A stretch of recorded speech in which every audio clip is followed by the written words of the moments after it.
Back, back.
Well, we're on our way to Kansas. It's really hot, as you can see.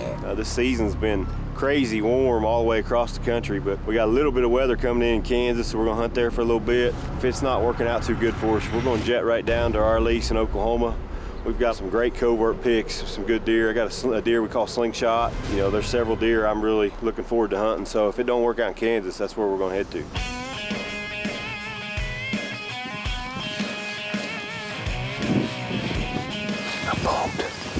To be here in Kansas. We got 5 or 6 days. We're gonna have a little bit of fun. I love this CRP. As you can see, we're surrounded by it. And the way the big bucks were coming on camera, it looked like they're coming from the north this year. So we're gonna hunt it with a north wind. Last year we hunted it with a southwest wind, and my buck came from the north. I shot a 186-inch whitetail out of a tree right over there. Incredible deer. If they do that tonight, they'll walk right down through here and you can see those rubs on them trees. Last year when I shot my buck, he was rubbing, right before I shot him, he was rubbing those trees.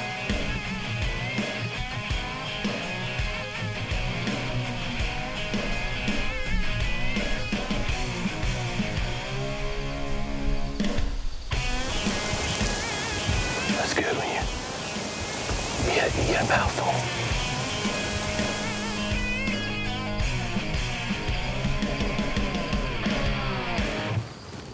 Oh, there's a good buck right there. He's in that ditch over in the CRP.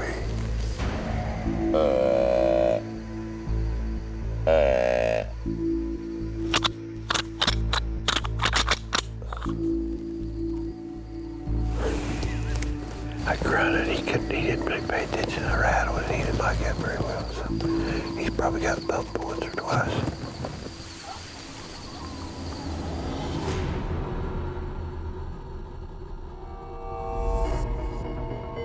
It's pretty cold. It's about 47 degrees. It is quiet. Hit my puffer earlier, and it was going straight up. It isn't moving at all. There's no noise. The next hour will be straight above head, so the morning should be good. There's rubs all along in here. I love the spot. We're in a corner of a pivot field. It's Milo, but there's a tree room right this way, and a tree room right this way. We're right in the corner. This corner's all grown up right here. It's awesome.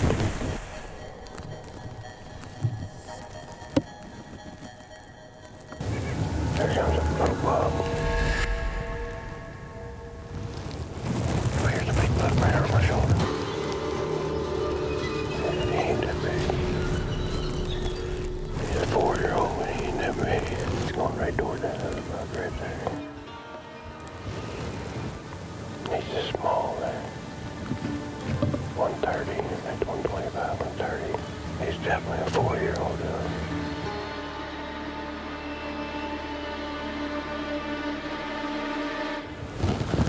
Pretty good morning. We're about to call it quits.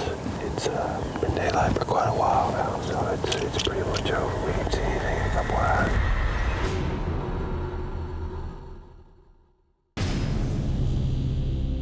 It's October 27th, and we're just getting settled in. We can be in an Anganoo set here too. This is an absolute smoking spot. I mean, some of the best looking CRP I've ever seen. We slipped in here. There's not very many trees. We got a south wind. It's hot though. I mean, it's 81, 82 when we got out of the truck. Something's got to change, or we got to get lucky. Hopefully, we just get lucky. That's what we're hoping for.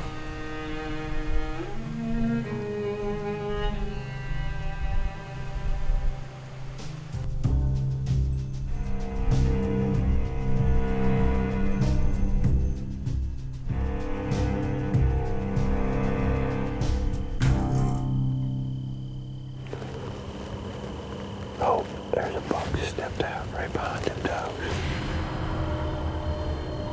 It's a good looking deer.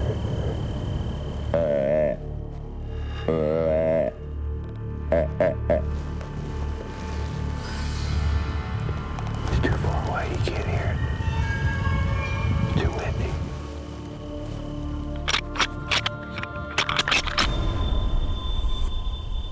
Pretty cool evening. They're just a little late. And not quite making it. They were over just kind of messing around in the CRP. So we'll just get up tomorrow and get after it again. We're just getting settled. I hung this stand for this water hole, and I hung it in September, and all the leaves were on these trees. You don't realize how open something's going to be. There's literally no other trees to hang in to be able to shoot this water hole. So we tried to cut a few pine boughs here and hang them up to give us a little bit of cover, but we're pretty open.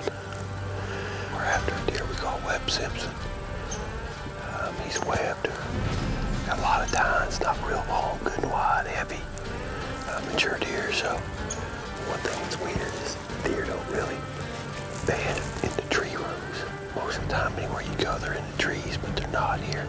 They're always in a CRP, so we're blowing our wind right into this tree row, as opposed to blowing it out into the CRP. So we'll see what happens.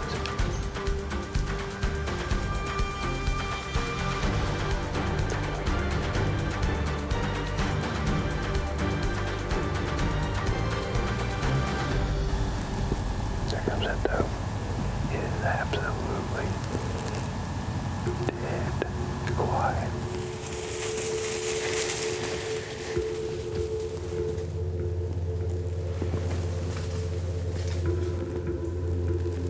Well, that'd be it for us. It was a really good afternoon. So close here. It's so close.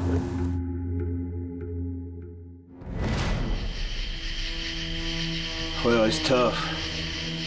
As you can see, it's hot. I mean, I'm in a t-shirt, middle of the night in November. That don't mix too well with hunting, so the rutting activity's been sporadic at best, and it's frustrating. I mean, everybody I talk to all across the country, same thing. So we're gonna do another set or two, and then we're gonna head on to Oklahoma, I believe. Excuses don't get us nowhere neither. I looked back up. He shut the camera off. Yeah. It's November 5th. Today's my best friend, my little boy, his birthday. Happy birthday, Grayson. Daddy loves you. So there was an old stand here last minute. Our other South Wing stands and cameras haven't been showing much, so we decided we'll just come in here. So at this tree row goes this way, and the corners goes that way. And we're right at the point right here that dumps into this field, and they planted wheat that's just starting to pop in the corner.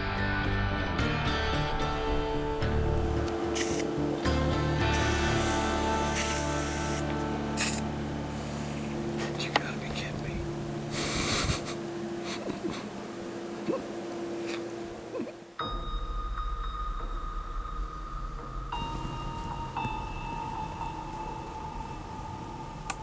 Yeah, it's the first buck that I can honestly say was cruising. It's a good buck. It's a stud 8-pointer.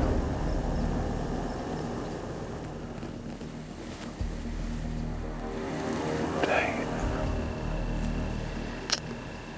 Another strikeout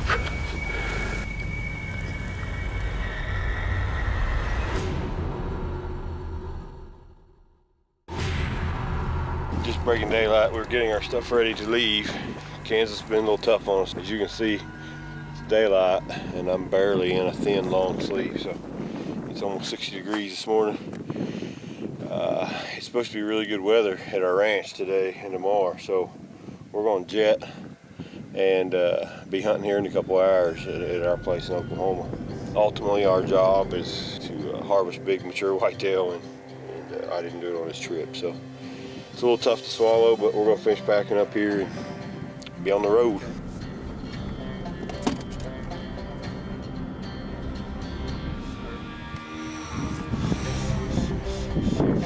Weather's way better right now.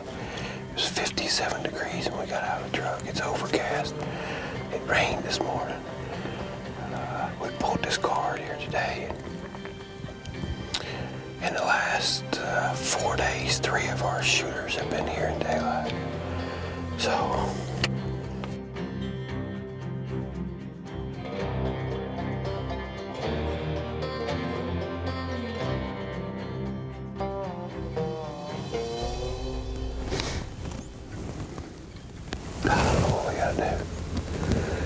it don't get much better, at least you wouldn't think.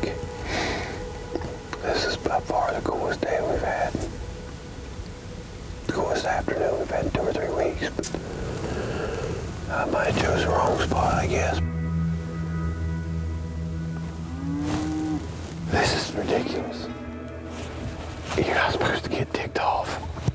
And I should be happier than a tick on a lark, but I mean, you get up every morning, you're struggling. It should be the peak of the rut. It's November 9th. It don't get no better right now, period. And the best thing about it is it's a crazy, awesome frost. We ain't even come close to that. And we're having a livestock convention. Oh, hold on, wait a minute. We don't have enough cows underneath of us. So here comes about 15 more. There we go, let's fight. There you want another leaf.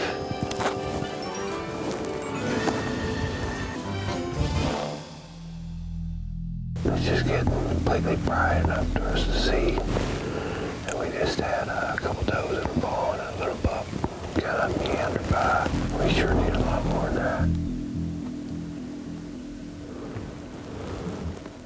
that. I think he just walked off a little buck.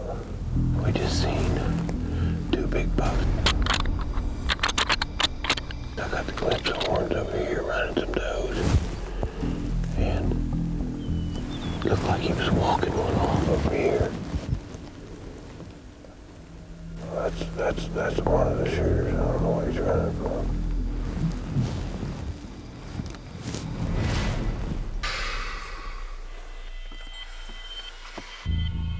It's been a grind, but we're starting to get just a little bit cooler temperatures here. We've actually gotten a few north winds, and it seems like we're starting to see a little bit more activity.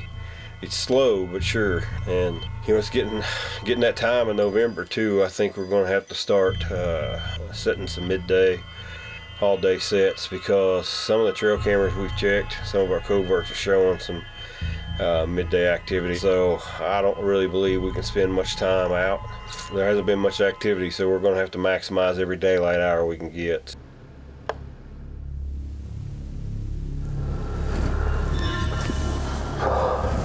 Another day, we're back at the stand spot. We run a couple times this week. There's a little man-made rickety shack behind here, but it works pretty good. We're right on the edge of this river. Well, I wanted to take a moment to show the terrain here, and as you can see, the river is really wide right there. And right down where it coves back in and pinches down, that's actually where the blind is. What we did, the two things that really helped us a lot in this was the access. We could get to the spot and get in. As you can see, there's a big terrain drop of where the river is and where the actual bedding is. The old river used to, where it washed up years and years ago on a big flood, it made about a 10-foot drop off. So you were able to sneak all the way down through there, and none of the deer were ever able to see you getting into that blind. It was perfect access, especially with the north wind.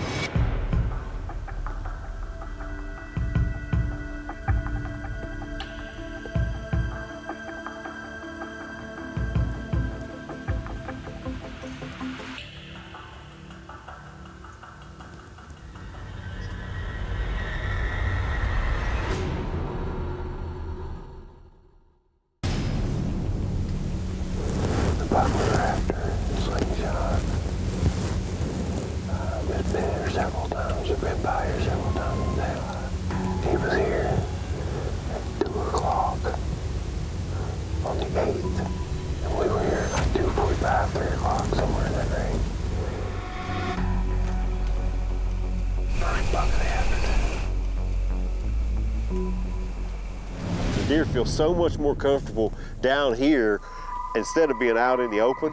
You know, a lot of times they don't make it to these fields until it's dark, but right in here they felt pretty comfortable, and it was one of the big parts of this spot.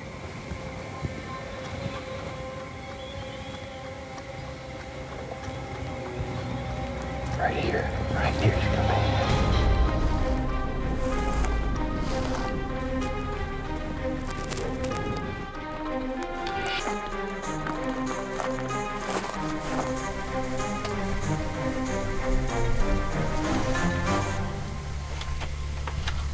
One of the reasons we have that spot there is you can look at how wide the river is right there. And right at that point, it gets pinched down. And the deer during the rut, they like to take that straight line. So what they'll do is they come right down the river and they come right through that pinch, and then they cut right along that tree line and stay out in the middle until they get back down here. Pretty much no different than a tree row or something in Illinois.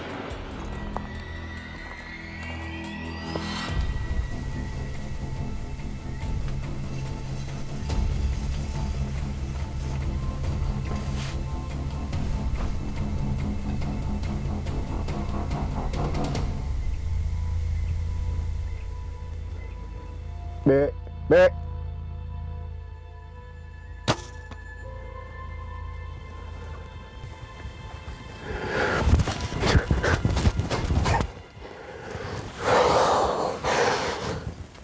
Thank you, Lord. This was an existing blind we had on our ranch. It was in a different location. We moved it here. And instead of putting an ambush here, we tried to use this to make some use out of it, and it almost cost me $1. You know, there's no windows on this side. I actually cut a little hole to see, and I can see here. And as I turned to look for does, the slingshot actually walked in at 5 yards, and I caught a glimpse of him that quick. Let me tell you something, he's just dead calm. It's been a rough 2 weeks. We've been struggling just to see deer. He literally come off the bank behind me at like 5 yards, walked right in front of us at 10, and finally he got turned around 30 yards.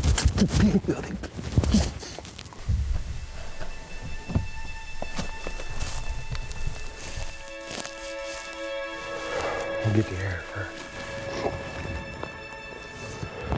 I'll tell you what, I love this combo. MAP and full metal jackets. I've been shooting them ever since they came out. Oh man, what a beautiful animal.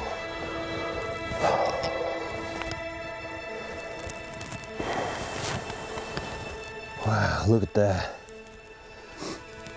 He's heavy. We've got pictures of this deer for years, several years anyway. We knew he was 5 this year, so he made the list, and last year he was a slick 10. This year he threw these big double brows. Absolutely awesome. Beautiful 10-point.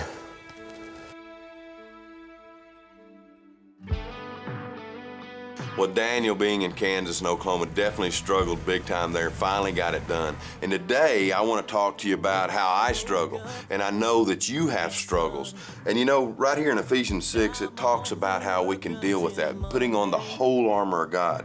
And in what we're fighting against, it says, for our struggle is not against flesh and blood, but against the rulers, against the powers, against the world forces of this darkness, against the spiritual forces of wickedness in the heavenly places.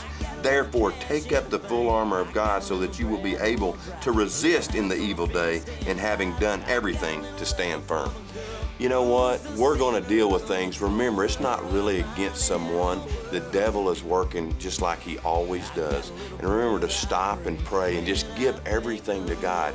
And at the end of the day, it'll free you up because God will be in control. Man, thanks for watching. And remember, as we always say, shoot by sight, walk by faith.